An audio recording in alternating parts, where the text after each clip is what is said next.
Hello everyone, हमारे YouTube channel teaching learning magic में आपका स्वागत है। मैं दिलबाग सिंह। आज का हमारा सब्जेक्ट होगा वो मैथ होगा, जो हमने FLN से संबंधित पार्ट 1 बनाया था जो पिछला वीडियो, तो उसकी निरंतरता में हम आज पार्ट 2 पे बात करेंगे। और पार्ट 2 है वो मैथ TG है, वर्कबुक है, अभ्यास पुस्तिका है, तो उसके बारे में पूर्ण रूप से आपको समझाएंगे। हमारे साथ आज हमारे पिछली वीडियो की बात ही हमारे guest district coordinator Mr Pradeep Kumar ji. Pradeep Kumar ji, आपका स्वागत है जी। धन्यवाद दिलबाग जी। जैसा कि हमने जो पहली वीडियो बनाई थी उसमें हिंदी की टीजी पर बात करी थी, यानी कि हिंदी विषय पर बात करी थी मूलतः, और आज हम गणित जो हमारा सब्जेक्ट है मैथ्स पर हम बात करेंगे। तो मैथ्स में हमारे पास मुख्यतः 3 जो टाइटल हैं जी। एक हमारे पास स्टेट टेक्स्ट बुक है, गणित का जादू के नाम से वो पाठ्य पुस्तक है हमारी। ऐसे ही हमारे पास एक अभ्यास पुस्तिका है, वर्कबुक है, और एक टीजी है। अब जिस तरह से हम हिंदी में देख रहे थे टीजी, यानी कि हमारी जो शिक्षक संदर्शिका थी उसमें हमें सप्ताहवार, यानी कि सप्ताह के हिसाब से 24 सप्ताह की योजना जो हमें दे रखी थी उसमें 4+1+1 के हिसाब से कार्य दिया हुआ था, और वो बिल्कुल क्लियर उसमें दिया हुआ है। 4 दिन नई दक्षताओं पे काम करना, 5वें दिन आकलन करना, 6ठे दिन हमें रेमेडियल कार्य करना है। उसके बाद हमने ट्रैकर्स भी उसमें देखे, सारे 3 तरह के ट्रैकर्स थे, साप्ताहिक था, सावधिक था, वार्षिक आकलन का ट्रैकर था। अब यहाँ पर जब गणित विषय की जैसे आप बता रहे हो, उसी वीडियो की निरंतरता में हम ये वीडियो जो बना रहे हैं गणित की, हमारे जो कमेंट बॉक्स में बताया, साथियों ने डिमांड भी की है कि हाँ, तो मैथ्स में मैं आपको बता दूं कि इसमें सप्ताह की कोई योजना नहीं दी गई, इसमें महीने के हिसाब से दिया गया है कार्य। क्योंकि हमारे जो FLN के जो 3 मेन हमारे सब्जेक्ट हैं, हिंदी, इंग्लिश और मैथ्स जो है हमारा, उसमें हमें पहले 2 महीने यानी कि अप्रैल और मई, उसमें पहली क्लास में विद्या प्रवेश पर काम करना होता है। और मैं ये सभी साथी जो भी इस वीडियो को देख रहे हैं, हमारे प्राथमिक अध्यापक, वो इस बात को क्लियर करें कि जो विद्या प्रवेश है वो एक दोहराव है, एक रिवीजन है जी। उसको विद्या प्रवेश पहली कक्षा में कहा गया है, कक्षा 2 में उसको रिवीजन कह रहे हैं हम, और कक्षा 3 में भी रिवीजन कहते हैं। यानी कि जो दूसरी कक्षा में जब बच्चा आता है तो उसको पहली का दोहराव करवाया जाता है, रिवीजन कराया जाता है 2 महीने। उसके बाद तीसरी में जब वो आएगा तो कक्षा 2 का दोहराव करवाया जाएगा। अब बात आती है कि महीनेवार हमें उसका कार्य दिया गया है। जब हम पहले महीने से उसे शुरू करते हैं, पहला महीना यानी कि अप्रैल मई में बच्चे ने रिवीजन किया, विद्या प्रवेश पर काम किया, और उसके बाद जब वो छुट्टियों के बाद स्कूल में आता है तो जुलाई के महीने में वो पहला काम स्टार्ट करता है, यानी कि पहले लेसन पर वो काम करेगा। तो हमें जो लेसन है वो गणित का जादू नामक जो हमारी पाठ्य पुस्तक है, जैसे तीसरी कक्षा का हमें पहला लेसन वहां से देख लेना है। पहला लेसन देखें किधर से, इस तरह से हमें पहले लेसन को देखना है। अब हमें पहले लेसन का नाम तो वहां से देख लेना है, परंतु काम करना है अब दक्षताओं पर। हम देखेंगे कि पहले लेसन की हमारी 4 दक्षताएं हमें दी गई हैं। जैसे पहला लेसन है तो 1.1, 1.2, 1.3, 1.4, और जैसा कि पहले हमने हिंदी में देखा वहां पर हम ट्रैकर्स को फिल कर रहे थे, यहां पर उन्हीं ट्रैकर्स को एक स्किल पासबुक के रूप में बनाया गया है। तो जो हमारी दक्षताएं हैं, पहले लेसन देखें किधर से, जो लेसन का नाम है, अब यही लेसन तो हमारा कहाँ है, टेक्स्ट बुक में। यही लेसन हमें कहाँ मिलेगा, वर्कबुक में। अब वर्कबुक में जैसे ही हम वर्कबुक में पहुंचेंगे तो हमें सबसे पहले वर्कबुक में जब लेसन निकालेंगे 4 या 5 पेज हमें उन दक्षताओं के लिए दिए गए हैं, उन कॉम्पिटेंसीज को सिखाने के लिए अभ्यास दिया गया है। सबसे पहले तो अध्यापक को आप स्क्रीन के माध्यम से दिखा सकते हो कि सबसे पहले हमें उस अभ्यास को कराना है बच्चों को। यानी कि बच्चे ने अपनी पाठ्य पुस्तक गणित का जादू से वो लेसन पूरा पढ़ा दिया, आपने समझा दिया। अब आप कहाँ गए, वर्कबुक पे गए, और वर्कबुक पे बच्चे को आपने अभ्यास कराया। परंतु जब आप अभ्यास करा रहे होंगे तो उस दौरान आपके दिमाग में कोई ना कोई पेडागोजी चल रही होगी। जैसा कि हम जब हमने JBT किया तो हमें किसी भी पाठ को पढ़ाने से पहले एक लेसन प्लान सिखाया जाता था। Lesson plan. तो ऐसा जिस तरह हमारी हिंदी की जो टीजी है उसमें हमें रेडीमेड पूरा प्लान दिया गया है, इस तरह से ही गणित ने हमें पूरा लेसन प्लान दे रखा है।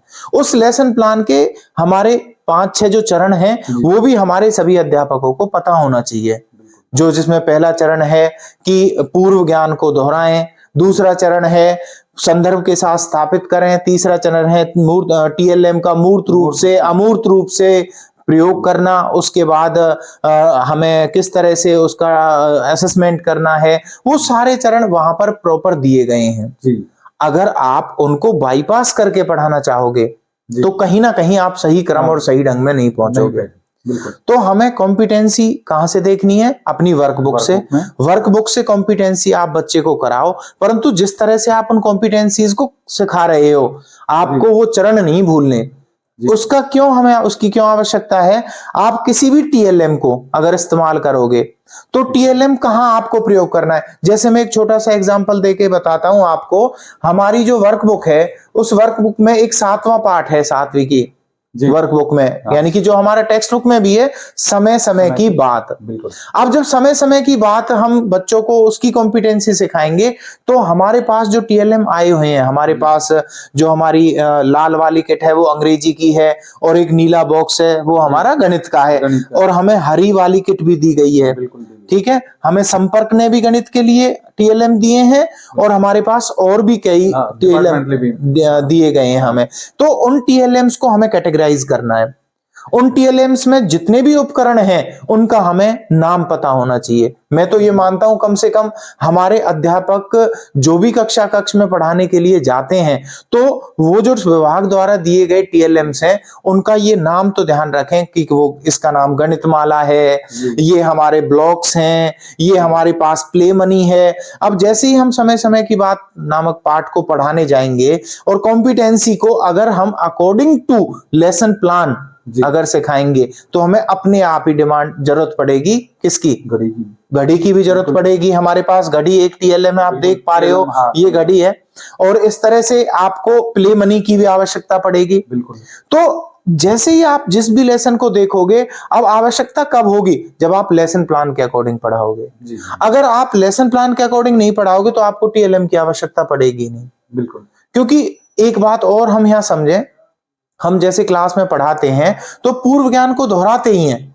अगर हमें मान लो 10 का पहाड़ा 11 का पहाड़ा सिखाना है तो हम 9 तक के 8 तक के पहाड़ों के बारे में हम उन्हें फिर अब हम हमारा जो लेसन प्लान का दूसरा चरण है कि संदर्भ के साथ स्थापित करना। क्यों जरूरत पड़ रही है हमें उस चीज की? तो हम अपने समाज में, अपने सराउंडिंग्स में उन चीजों की आवश्यकताओं को उन्हें बताएं। तो उस चीज को, जो चीज हम सिखा रहे हैं गणित में, उसे संदर्भ के साथ स्थापित करें। उसके बाद अमूर्त रूप से और मूर्त रूप से उन चीजों की इंपोर्टेंस उन्हें बताएं। अगर आप घड़ी को बच्चे को हाथ में दोगे, प्ले मनी है, प्ले मनी से हम बच्चे को हिसाब लगाना, जमा घटा सिखाते हैं, तो प्ले मनी जो हमारा एक टीएलएम है उसको जब हम बच्चों के हाथ में देंगे तो वो बड़ी रुचि के साथ उसे सीखेंगे, उसका प्रयोग भी जानेंगे वे लाने के लिए या और किसी भी। अब जब कोई टीएलएम उसके हाथ में आएगा, यानी कि प्ले मनी एक मनी के रूप में उसके हाथ में आई, तो बच्चे को मूर्त रूप से उसे टच कर पा रहा है। वो मूर्त रूप का मतलब ये है कंक्रीट फॉर्म में उसके पास मनी है। उसके बाद अमूर्त रूप से इसके माइंड में, दिमाग में वो पिक्चर बननी चाहिए कि वो किस तरह से मतलब हिसाब लगाएगा। वो उसको 10 का नोट देगा तो 5 रुपए की वस्तु ली, उससे अपने आप सीखेगा। बिल्कुल बिल्कुल। तो टीएलएम्स का मैं ये मानता हूं कि आप लेसन प्लान को देखो, लेसन प्लान देखने के बाद उनके चरणों को पढ़ो। उन चरणों को पढ़ने के बाद आप अपनी वर्कबुक से सबसे पहले बच्चे को, जैसे मैं बता रहा था समय समय की बात, उसके वर्कबुक में आप चेक करोगे तो हमें कॉम्पिटेंसी उसकी दे रखी है, और उन कॉम्पिटेंसी वाइज ही आप उनसे काम कराओ बच्चों से। जैसे ही आप कॉम्पिटेंसी वर्कबुक में करा दोगे जी, उसके बाद क्या करना है? हमें आकलन करना पड़ेगा कि मेरे बच्चे ने कितना सीख लिया है। अब उसे कितना सीख लिया है वो कहां से चेक करेंगे? वो भी हमारे पास रेडीमेड मटेरियल है जी। उसी पुस्तक में, उसी वर्कबुक में, गणित की में, हमें जहां पर सारे लेसन पूरे हो जाते हैं, जहां सारे पाठ प्रश्नावली पूरी हो गई, उसके बाद नए सिरे से हमें उस लेसन के लिए टेस्ट दिया गया है। टेस्ट बिल्कुल। समय समय पर आकलन के लिए 10 प्रश्न दिए गए। अब उन 10 प्रश्नों को आप बच्चों से कराओ। अगर बच्चा 6 से ज्यादा प्रश्न करता है तो आप स्किल पासबुक पे पहुंचो, उस लेसन को निकालो। जैसे मैं एग्जांपल के तौर पर आपको बता सकता हूं कि नवंबर के महीने में आप कौन किससे भारी नामक पाठ को करा रहे थे, जो हमारा 8वां पाठ है, और जिस 8वें पाठ में 4 कॉम्पिटेंसी हैं। बिल्कुल। और उन 4 कॉम्पिटेंसीज में से मैं जैसे 8.2 नामक कॉम्पिटेंसी पढ़ के भी बता देता हूं, भारी और हल्की वस्तुओं की पहचान करना। अब भारी और हल्की वस्तुओं की पहचान करने के लिए हमें वर्कबुक में पहले जो प्रैक्टिस करने के लिए हमें दिया गया है, उन कॉम्पिटेंसीज को सिखाने के लिए अभ्यास दिया हुआ है, उसे बच्चा करेगा, टीचर उसे सिखाएगा। उसके बाद उसी कौन किससे भारी नामक जो लेसन है उसके लिए हमें टेस्ट दिया गया है। उस टेस्ट में 10 प्रश्न दिए गए हैं। 10 प्रश्नों को आप बच्चों से करवाओ।